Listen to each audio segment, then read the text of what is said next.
پھر حضور صلی اللہ علیہ وسلم نے اپنی زوجہ محترمہ حضرت زینب بنت حجش سے دریافت فرمایا، جو حسن جمال میں حضرت عائشہ کی مثل تھی،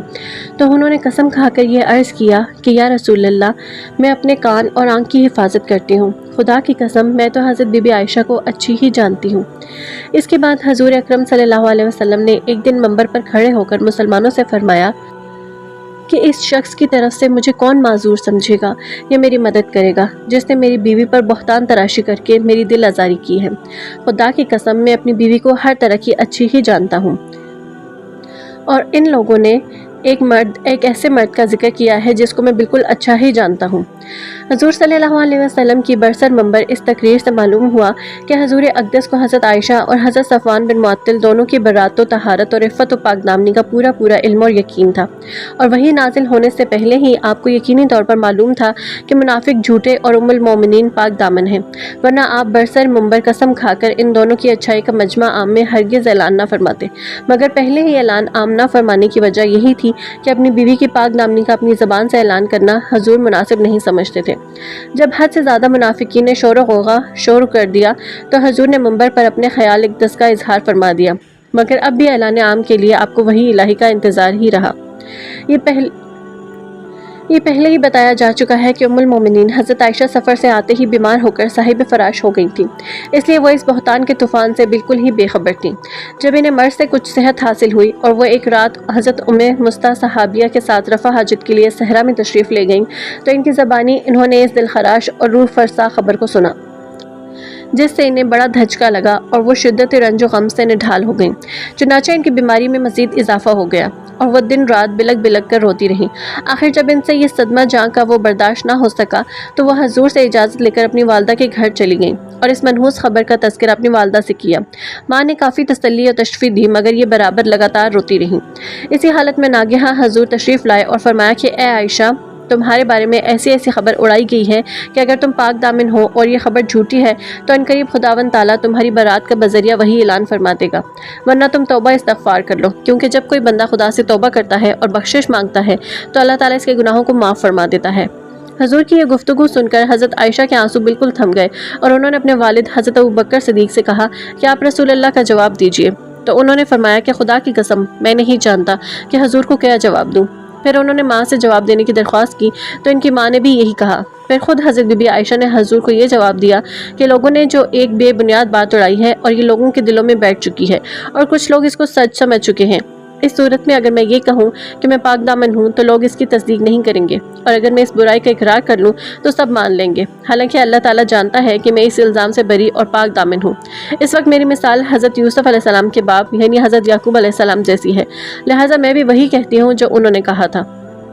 یعنی فصبر جمیل واللہ المستعان علی ما تصفون۔ یہ کہتی ہوئی انہوں نے کروٹ بدل کر منہ پھیر لیا اور کہا کہ اللہ جانتا ہے کہ میں اس تہمت سے بری اور پاک دامن ہوں، اور مجھے یقین ہے کہ اللہ تعالیٰ ضرور میری برات کو ظاہر فرما دے گا۔ حضرت بی بی عائشہ کا جواب سن کر ابھی رسول اللہ صلی اللہ علیہ وسلم اپنی جگہ سے اٹھے بھی نہ تھے اور ہر شخص اپنی اپنی جگہ پر بیٹھا ہی ہوا تھا کہ ناگہاں حضور پر وحی نازل ہونے لگی اور آپ پر نزول وحی کے وقت کی بے چینی شروع ہو گئی، اور باوجود یہ کہ شدید سردی کا وقت تھا مگر پسینے کے قطرات موتیوں کی طرح آپ کے بدن سے ٹپکنے لگے۔ جب وحی اتر چکی تو ہنستے ہوئے حضور نے فرمایا کہ اے عائشہ، تم خدا کا شکر ادا کرتے ہوئے اس کی حمد کرو کہ اس نے تمہاری برات اور پاک دامنی کا اعلان فرما دیا۔ اور پھر آپ نے قرآن کی سورہ نور میں سے 10 آیتوں کی تلاوت فرمائی۔ ان آیات کی نازل ہو جانے کے بعد منافقوں کا منہ کالا ہو گیا اور حضرت ام المومنین بی بی عائشہ کی پاک دامنی کا آفتاب اپنی پوری آب و تاب کے ساتھ اس طرح چمک اٹھا کہ قیامت تک آنے والے مسلمانوں کے دلوں کی دنیا میں نور ایمان سے اجالا ہو گیا۔ حضرت ابوبکر صدیق کو حضرت مستہ بن اساسہ پر بڑا غصہ آیا۔ یہ آپ کے خالہ زاد بھائی تھے اور بچپن ہی میں ان کے والد وفات پا گئے تھے، تو حضرت ابوبکر صدیق نے ان کی پرورش بھی کی تھی اور ان کی مفلسی کی وجہ سے ہمیشہ آپ ان کی مالی امداد فرماتے رہتے تھے، مگر اس کے باوجود حضرت مستہ بن اساسہ نے بھی اس تہمت تراشی اور اس کا چرچا کرنے میں کچھ حصہ لیا تھا۔ اس وجہ سے حضرت ابوبکر صدیق نے غصے میں بھر کر یہ قسم کھا لی کہ اب میں مستہ بن اساسہ کی کبھی کوئی مالی مدد نہیں کروں گا۔ اس موقع پر اللہ تعالیٰ نے یہ آیت نازل فرمائی کہ اور قسم نہ کھائیں جو تم میں فضیلت والے اور گنجائش والے ہیں، قرابت والوں اور مسکینوں اور اللہ کی راہ میں ہجرت کرنے والوں کو دینے کی، اور چاہیے کہ معاف کریں اور درگزر کریں۔ کیا تم اسے پسند نہیں کرتے کہ اللہ تمہاری بخشش کرے، اور اللہ بہت بخشنے والا اور بڑا مہربان ہے۔ اس آیت کو سن کر حضرت ابوبکر صدیق نے اپنی قسم توڑ ڈالی اور پھر حضرت مستہ بن اساسہ کا خرچ بدستور سابق عطا فرمانے لگے۔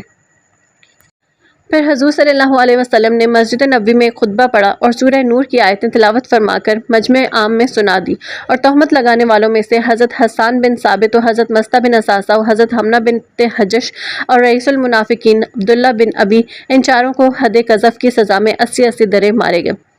شاہ بخاری عالم کرمانی نے فرمایا کہ حضرت بی بی عائشہ کی برات اور پاک دامنی قطعی یقینی ہے، جو قرآن سے ثابت ہے، اگر کوئی اس میں ذرا بھی شک کرے تو وہ کافر ہے۔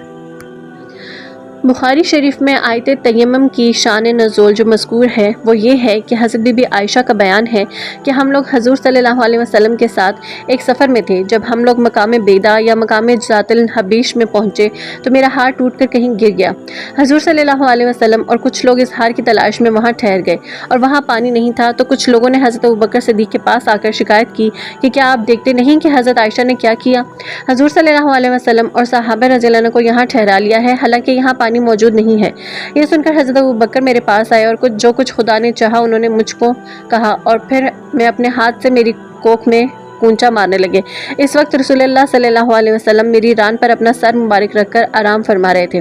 اس وجہ سے میں ہل نہیں سکتی تھی۔ صبح کو جب رسول اللہ بیدار ہوئے تو وہاں کہیں پانی موجود ہی نہیں تھا۔ ناگہاں حضور پر تیمم کی آیت نازل ہو گئی، چنانچہ حضور اور تمام اصحاب نے تیمم کیا اور نماز فجر ادا کی۔ اس موقع پر حضرت اسید بن حفیر نے خوش ہو کر کہا کہ اے ابوبکر کی آل، یہ تمہاری پہلی ہی برکت نہیں ہے۔ پھر ہم لوگوں نے اونٹ کو اٹھایا تو اس کے نیچے ہم نے ہار کو پا لیا۔